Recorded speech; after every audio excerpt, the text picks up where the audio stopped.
podcast, we looked at the difference between judging and condemning. In this podcast, did Jesus say, do not judge? If Jesus said, do not judge, then what are Christians to do? Are Christians to just keep their mouth shut and say nothing even when they see something is not right? We are going to look at the book of Matthew, chapter 7, to see what Jesus said, and also in the context of the Bible. Are Christians to judge or not to judge? Thank you for joining me on this podcast.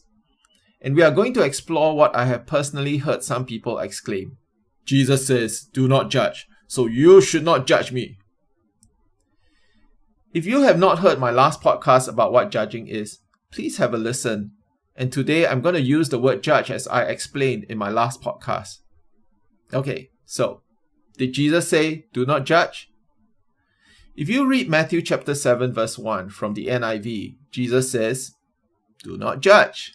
And if you read the same verse from ESV or New King James Version, Jesus says, judge not. But as we know, we cannot just take a few words and make a full claim on what Jesus is saying. So based on the NIV Bible, Jesus did say do not judge, but that is not the full picture. So let us look at Matthew chapter 7, verse 1 to 5. Do not judge, or you too will be judged. For in the same way you judge others, you will be judged.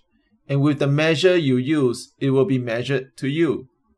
Why do you look at the speck of sawdust in your brother's eye, and pay no attention to the plank in your own eye? How can you say to your brother, let me take the speck out of your eye, when all the time there is a plank in your own eye? You hypocrite!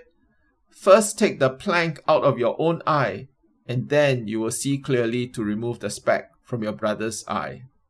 Now this gives context to what Jesus is saying when he says, do not judge. So Jesus said here that as you judge, you too will be judged. And how you judge others will be how you are judged. And Jesus goes on and tells us about someone who picks on the speck in his brother's eye but pays no attention to the plank in his own eye. Jesus makes a contrast between a speck and a plank. And the difference between a speck and a plank is huge. Jesus is trying to draw attention to the blind spots that we so often have, and that we do not even see that we have a problem there. It is like the pot calling the kettle black, but the pot being more black and charred than the kettle. It is like an obese person with a BMI of 35 calling an overweight person with BMI of 28 fat, and then mocks that overweight person for being fat. Jesus calls such a person a hypocrite. They say one thing and do the opposite. They put on a false appearance of virtue, and they contradict their stated beliefs or feelings. After calling these people hypocrites, Jesus says to first take the plank out of your own eye, and then you will see clearly to remove the speck from your brother's eye. So in the whole context, before we judge others, look at ourselves first. And if we see the plank in our own eyes, then remove it before going to try and remove the speck in your brother's eye.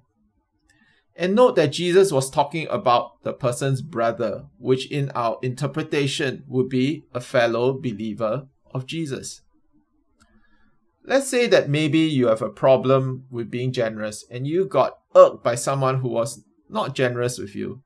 And you go and tell others what that person did to you and how that person was not generous. And that whole time you do not even see that you yourself are not a generous person. This is an application of what Jesus has described here. And being generous may be a blind spot that you have in your life. And because of our blind spots, we cannot see our issues, but people closest to us can see it. And if you have someone you trust, someone who would tell you the truth in love, you can go to that person and speak to that person about it. Ask that person if you are a generous person or not. And also ask that person, in what ways have you not been generous? You can also ask the person you trust what other blind spots there are in your life. And if you have such a person whom you can trust and go to talk about such matters, you are truly blessed. So, Jesus was not saying that we should never judge, but that when you judge, check that you are not a hypocrite. Besides, everybody judges, and you judge others too. Let's look at something else Jesus said. John chapter 7, verse 24. Stop judging by mere appearances and make a right judgment.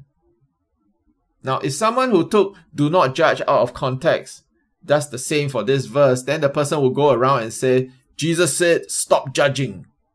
Now, if Jesus says that we are never ever to judge at all, then why does he say, make a right judgment? In fact, here, Jesus was telling the people not to judge by appearances, but to make a right judgment. And this is because people so often judge based on mere appearances. And because of that, there are whole industries who are there to make people look successful and to look in a way to impress others. Let's look at another verse, this time by the Apostle Paul. 1 Corinthians chapter 5, verse 12 and 13. What business is it of mine to judge those outside the church? Are you not to judge those inside? God will judge those outside. Expel the wicked man from among you. The Apostle Paul is saying that Christians are not to judge outside the church, that believers are not to judge non-believers. However, Christians are to judge those inside the church, to judge believers. Remember what Jesus said in Matthew 7? Removing the speck from your brother's eye from a fellow believer. Christians must judge those in the church because the church and Christians are witnesses to the world. And God expects Christians to live righteous and holy lives. And he even said, expel the wicked man from among you.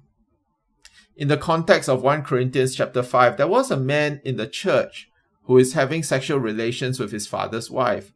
And his father's wife is likely not his mother, else Paul would have said it. And the church in Corinth not only tolerated to have this man in the church, but they seem proud of it. And as Paul writes in Ephesians, that Jesus will return for a glorious and holy church. Ephesians chapter 5 verse 27, that he might present her to himself, a glorious church, not having spot or wrinkle or any such thing, but that she should be holy and without blemish. Now, Paul also says that God will be the judge of the non-believers. And God is telling Christians to leave the judging of non-believers to him. But as a Christian, judge those inside the church so that the church can be a holy church without blemish. The church must live differently from the world and must live based on God and His Word. Thank you for coming and listening to these messages here at the 14th Disciple. If you would do me a favor, could you hit like and subscribe to my sharing and channel? It would help me to get this channel out and what I'm sharing to others. Once again, thank you. And until next time, be strong in the Lord and in the power of His might.